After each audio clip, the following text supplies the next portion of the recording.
Bismillahirrahmanirrahim.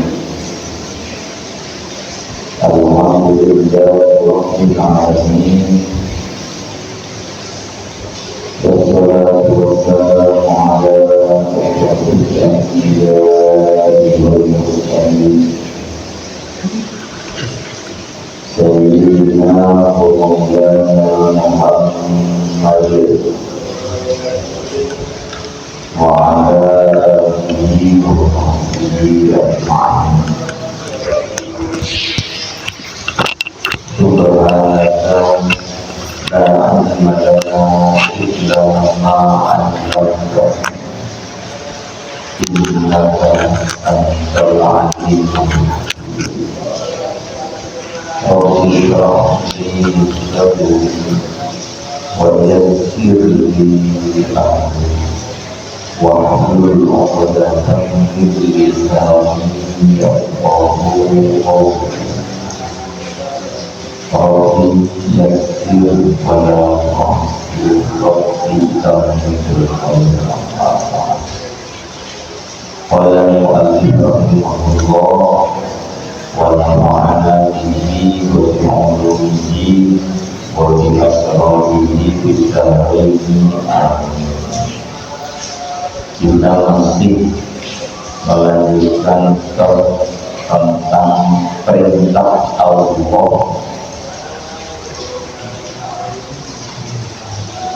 agar kita menjadikan sholat ini sebagai media meminta pertolongan kepada Allah. Kemarin sudah terakhir dibahas tentang ayat 45 surah Al-Baqarah. Wasta'inu bis-sabri was-salah wa innaha lakabiratun illa 'alal khashi'in. Sholat ini memang sangat-sangat berat karena Allah tegas wa innaha, menggunakan kata-kata inna. Tidak perlu pakai inna di belakangnya, di khabarnya ada lam lit tauhid. Langsung temennya sholat dikulaka biro terjekti sangat abur, karena kabiro itu adalah unsur mubalaghah. Kabirotun dengan kabirotun itu juga, alimun dengan alimun juga. Kalau alimun itu ya ngerti, punya ilmu tapi tidak seberapa. Tapi kalau alimun itu ilmunya nyekur, mutadakkir, ilmunya sangat luas, sangat benar. Makanya Asmaul Husna itu menggunakan sebab fa'il, qadirun, alimun, mujibun, dan gitu, badi'un dan seterusnya.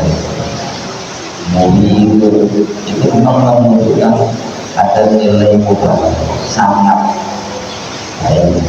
Makanya wa innaha lakabiratun illa 'alal khashi'in.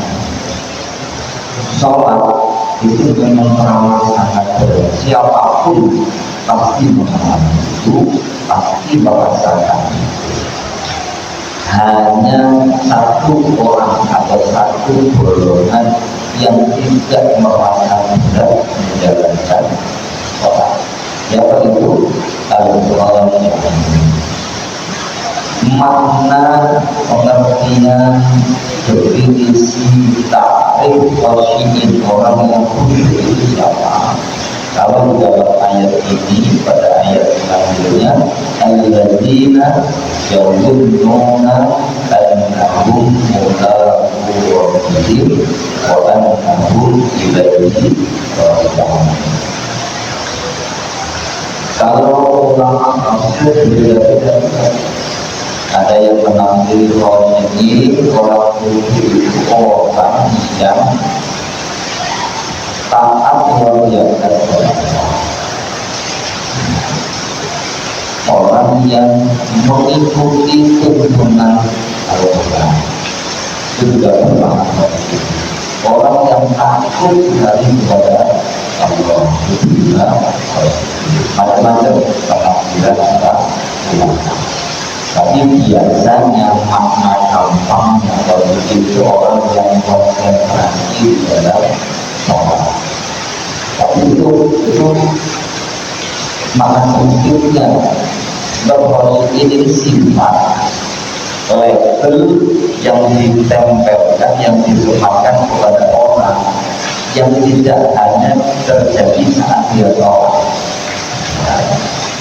Tapi ini itu orang yang khusyuk itu orang yang perilaku sehari-hari itu taat kepada Allah, menjauhi kesalahan Allah, tunduk patuh kepada tuntunan Allah dan Rasul.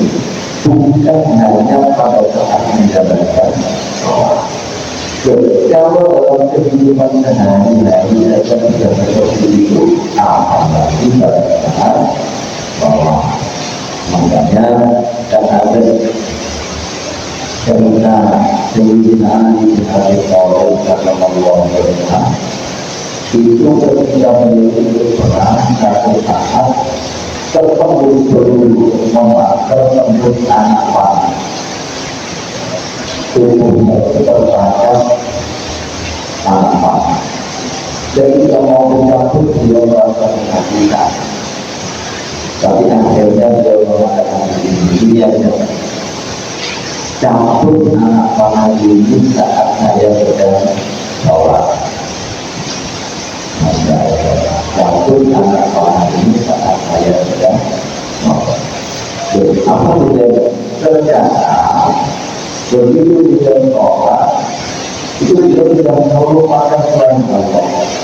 Kalau masuk luka yang tertancap panah itu, jadi ketika dia sedang sholat anak panah itu dicabut, dia tidak ini saking khusyuknya, begitu fokusnya itu menghadap kepada Allah.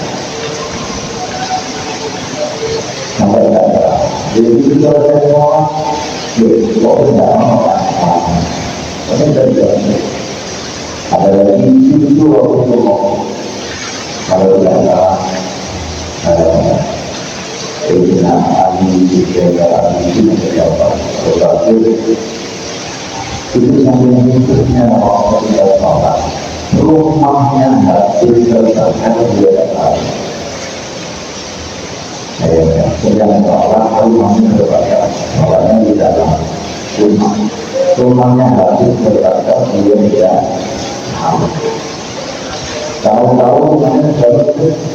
Tapi subhanallah Allah dan di beliau hukum tidak beliau terkenal seperti dari orang seperti itu rumah yang lain hampir betul tidak boleh terkadang ini contoh orang yang khusus begini ya tentu tidak hanya pada saat sholat tidak bisa. Jadi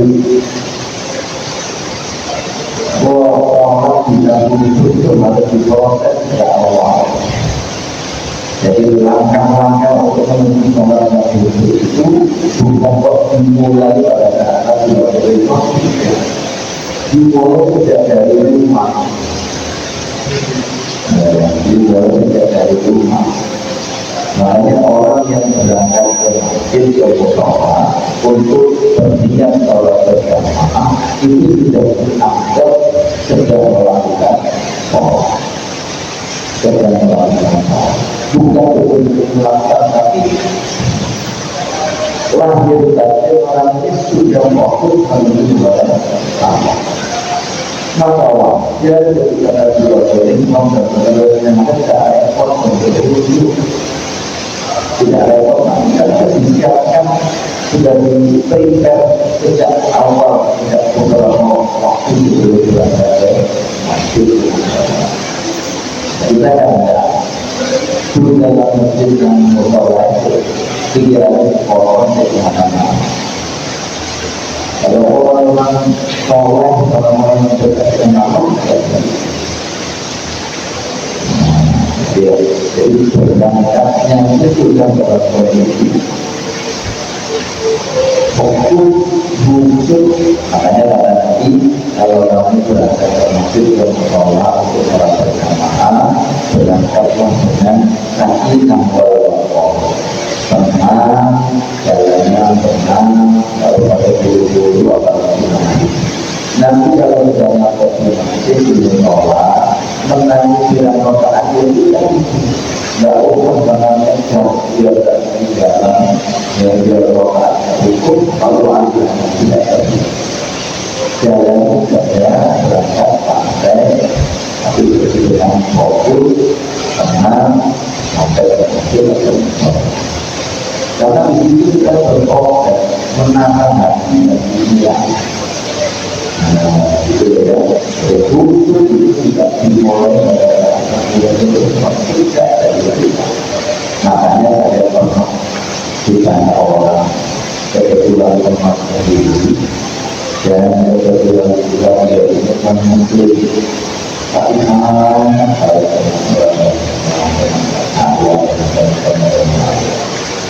satu saat hanya saya lupa aku biasa ngobrol juga sampai nah dia kalau mau berangkat ke rumah kan dia biasa tak ngobrol tak dia itu ada bersama dari orang dekat rumah pokoknya saya tidak berhubungan oh aku nggak boleh tidak mudah tapi tak tahu atau ngomong nggak begitu dan ada ini lah karena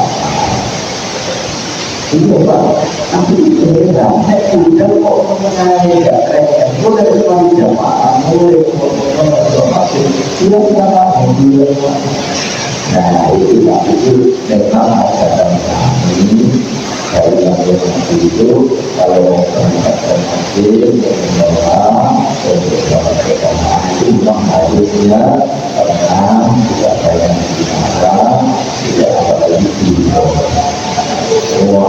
belum tak sementara Tuhan atau tersinggung tidak jadi kami jadi fokus ya tapi hati ini makanya Nabi jadi kalau sudah ada orang-orang ini dimaknai orang tekstual oleh orang tertentu lalu mereka kalau berangkat ke masjid dan berjamaah masuk oleh orang jadi rokok tidak perlu tidak harus begitu biasanya ditambah oleh tadi kalau ada yang ada kita keluarnya dari tidak maknanya kalau kita fokus khusus dari kita siapkan segala mulai dari kita ketahui itu ujungnya yang makanya kalau dalam kita karena memang berbeda maupun akhirat tidak ada doa tidak kali kita melakukan orang yang mundur satu wajah orang benar satu tangan kalau ada itu nanti kalau ada orang yang mundur kalau apa di mau itu mundur tidak pada malam kalau itu tangan yang lain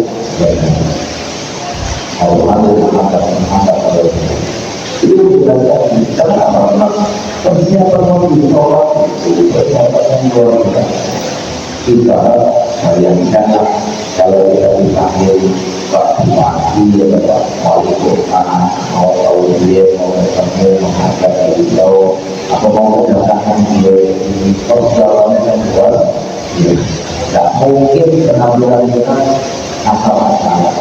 Pasti juga pada panjangnya bagus, berarti semuanya dari yang mau dan Pak Wali berdipanggil beliau macam-macam.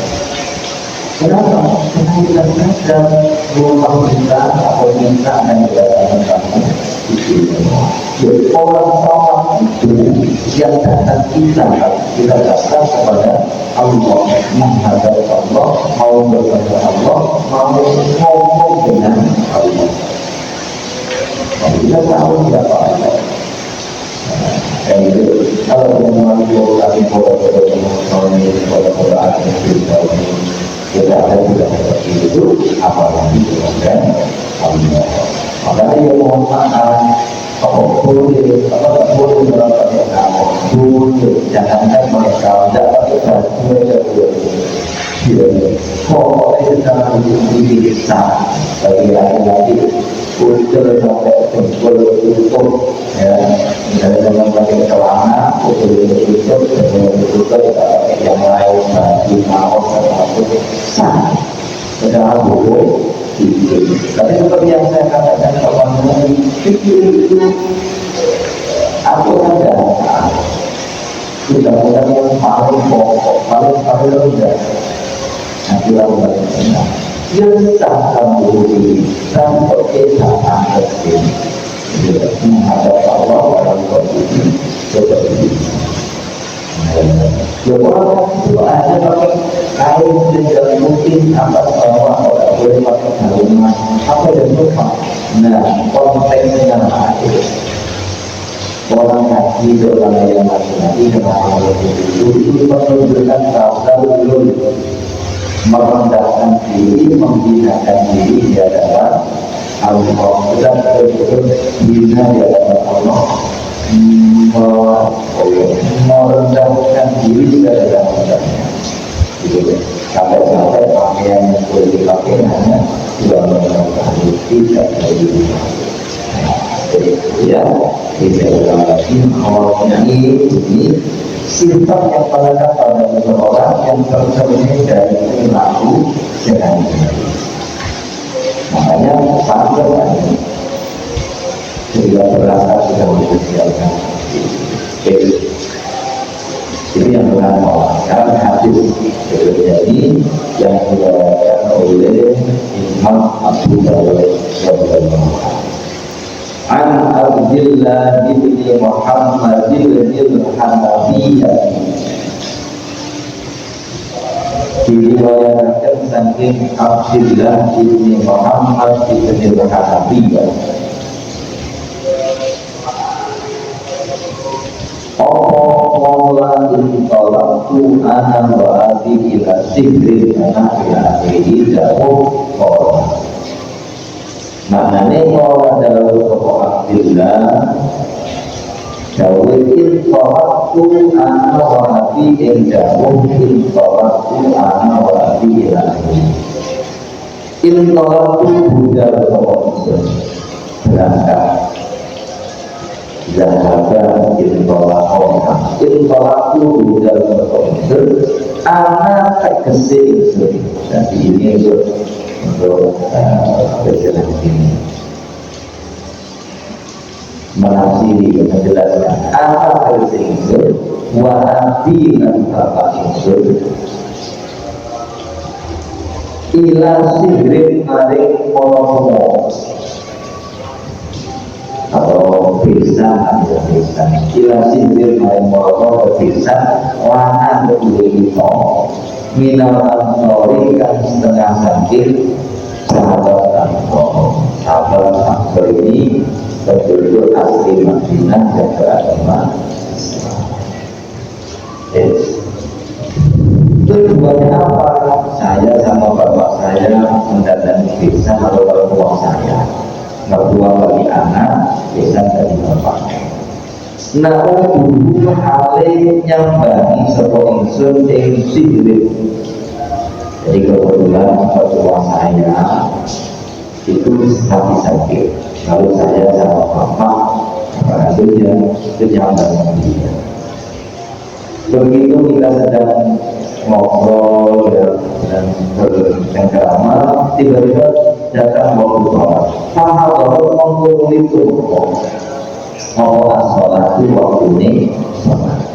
Begitu dengar azan, tiba-tiba si bapak yang sakit ini, mertua yang sakit ini ngomong dulu. Kalau orang ngomong dulu jauh, seperti lima ahli maring setengahnya keluarga ini sendiri.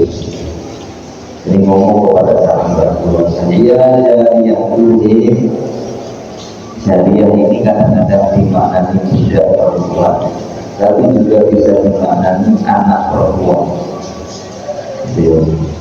Jadi biasanya termasuk polisi jariah itu, kalau di sini konteksnya anak perempuan yang tidak berkeluarga. Makanya disebut riba di ahli maring sekali keluarga. Jadi saya lihat ini waktu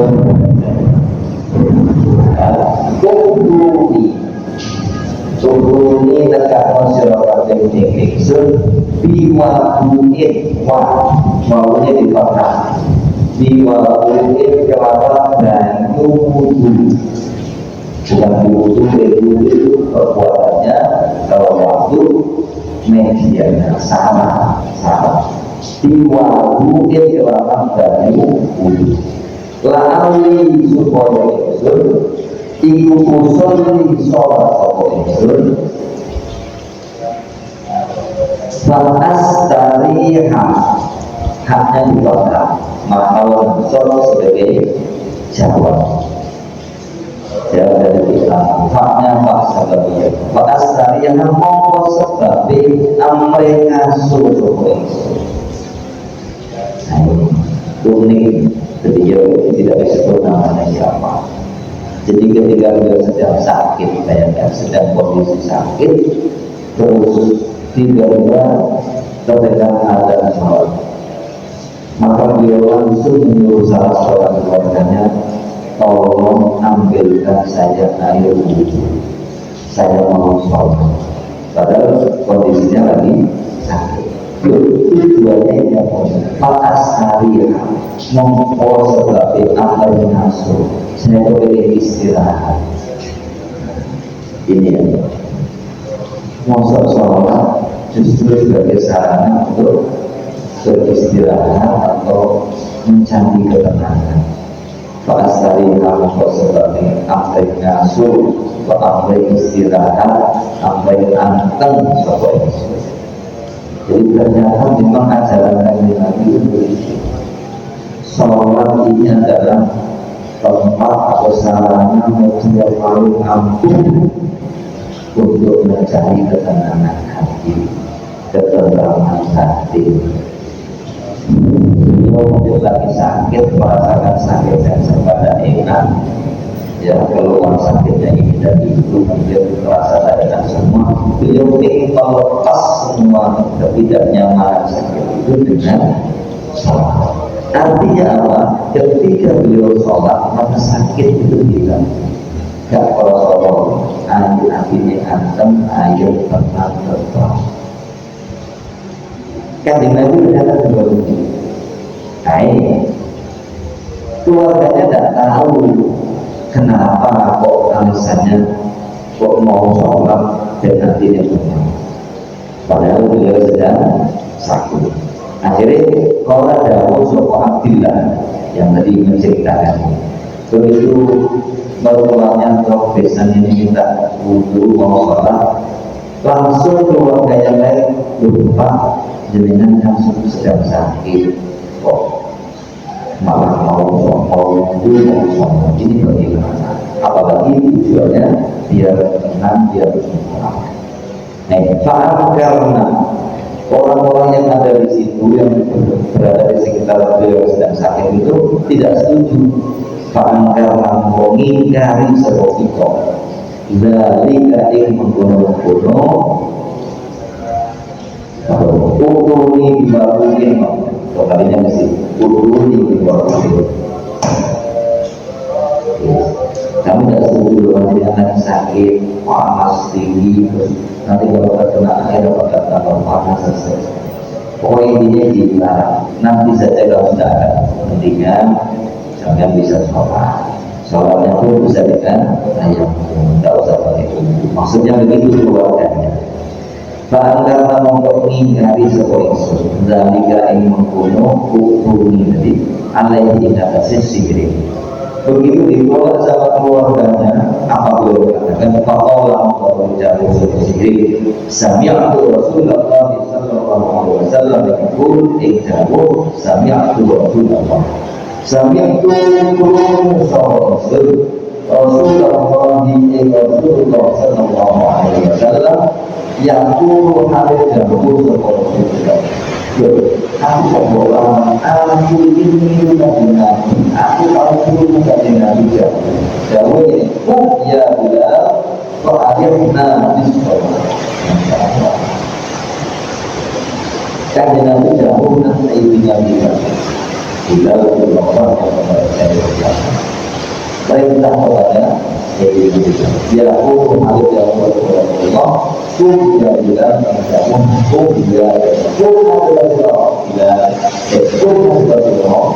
ya inalu ya bilang ini selama dari kata-kata koma yakulu ya selama kum ini selama ikhlas asalnya kum sama alam ini kum koma yakulu maka yakulu kepala yang kepala orang yang dulu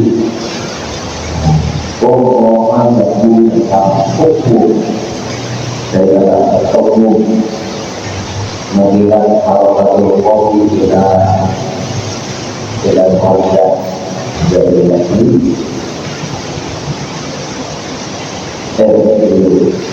Maka Rasulullah maksudnya kalau orang tidak tahu dirinya kenapa Rasulullah dirinya ala hamil marah wa quwwatan tauhid karena Rasulullah itu orang yang tidak sanggup menanggung harokat maka tidak kepada yang berbahaya yang jelas. Ya, asalnya ukur dari ukur. Kemudian karena itu ada 20 maka awalnya juga ukur. Nah, kemudian yang terakhir diadami yang juga mengatakan adalah hamzah al-qur'an. Diadami ujian yang ada di dunia karena hamzah al-qur'an itu didapatkan agar 10 proses yang awal yang masih dari saya. Kalau proses kan mati cukup kubur agar bisa dibaca karena mungkin belum mati tetap bisa dibaca karena tidak dapat ada proses. Dan sekarang proses yang sudah berharokat karena sudah sudah selesai lagi dua tidaklah atau kalau ini aku adalah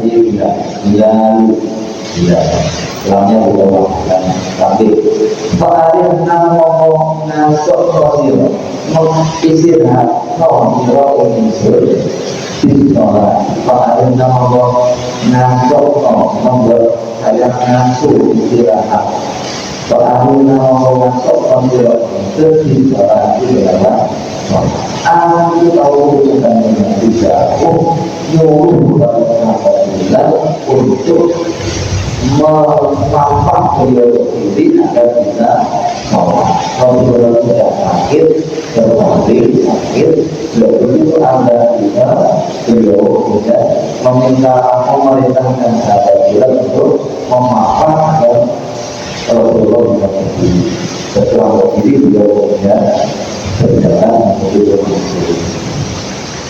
Dan awalnya kan masih sampai parah, lalu dia menyuruh Sayyidina Abu Bakar Siddiq radhiyallahu anhu untuk menjadikan beliau jadi imam salat berjamaah. Di tengah-tengah salat berjamaah dan termasuk sehingga kami ini merasa kok agak enteng saya ya. Bila ada dekatnya dipanggil, tolong satu hal yang seperti lalu antara saya papa saya dan dia masuk saya mau sholat berjamaah. Padahal posisinya masih kami. Nah ini ketika Nabi itu ya Allah, kalau lagi sakit apalagi bukan masalah itu kematiannya kemana? Bukan nonton teleskop, bukan nonton HP, bukan dengarkan musik, bukan tidur, yang jadi kematiannya sholat. Karena begitu tidak sholat, maka Masya Allah, orang bukan pernah terbesar, mungkin yang jadi tentang kembali, support itu. Itu yang jadi. Nah kita bagaimana?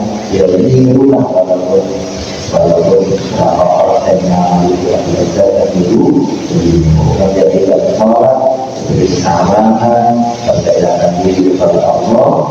Itu hubungan ukhrawiynya, manfaat akhiratnya, manfaat duniawinya, hati kita tenang, untuk seperti makanya dengan dia seorang musuh yang luar biasa, karena manfaat.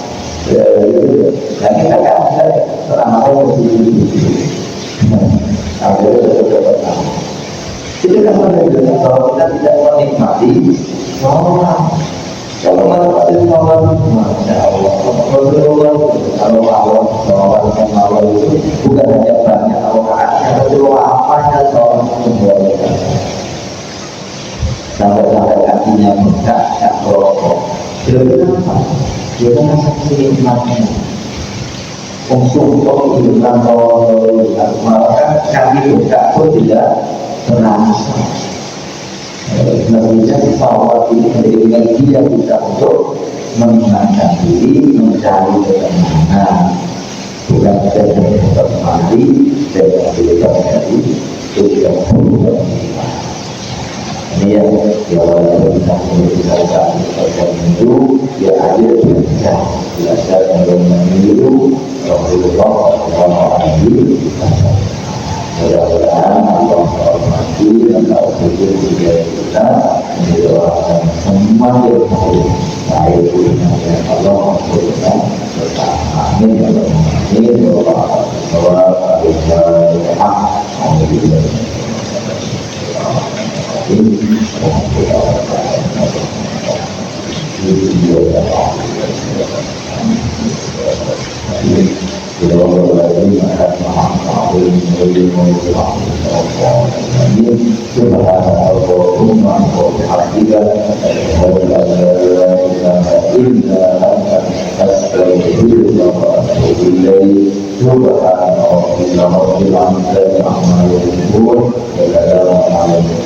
Alhamdulillah.